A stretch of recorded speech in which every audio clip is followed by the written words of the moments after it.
This is the black box. Tensions are rising in the Caribbean as a major military deployment by the United States off the coast of Venezuela is being met with fierce accusations and a call to arms from Caracas. Welcome in. We're breaking down the latest developments. The core of this story involves two very different narratives. On one side, the Venezuelan government of President Nicolás Maduro. On the other, the United States government.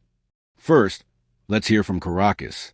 Venezuelan President Nicolás Maduro has made a severe allegation, stating that the United States is actively planning to overthrow his government in a coup.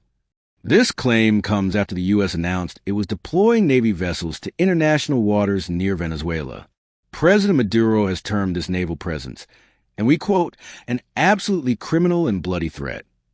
In response, the Venezuelan government has initiated a military response of its own. Reports indicate troops have been moved to the nation's borders.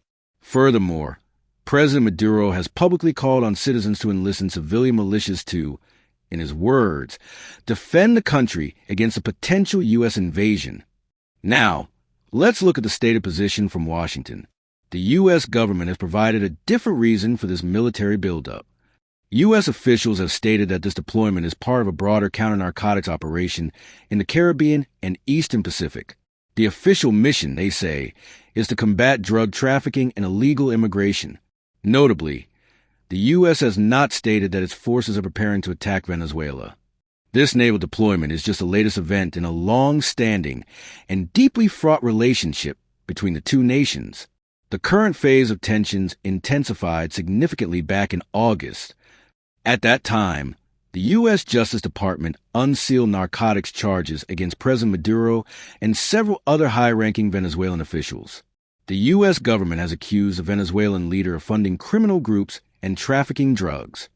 Simultaneously, the State Department doubled its reward for information leading to his arrest to $15 million. For context, the U.S. has a policy of not commenting on the specifics of potential extradition for sitting heads of state.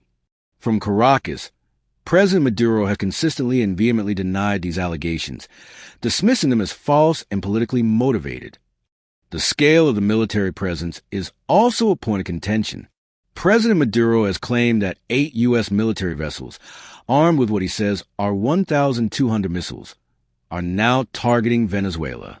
The exact number and positioning of U.S. ships are details that are typically not fully disclosed by military officials in real time. So where does this leave us? We have a significant U.S. military force operating in close proximity to a country whose government has labeled it an imminent threat. The U.S. says it's there to stop drugs. The Venezuelan government says it's there to stage a coup. The international community is watching closely, concerned that any miscalculation or accidental engagement could lead to a dangerous escalation. Both sides appear to be digging in. With no clear path for de-escalation currently on the table, we'll continue to monitor the situation and provide updates as they become available. For now, this is a standoff in the Caribbean. This is the Black Box. Kindly like, comment, and subscribe. Thanks for watching.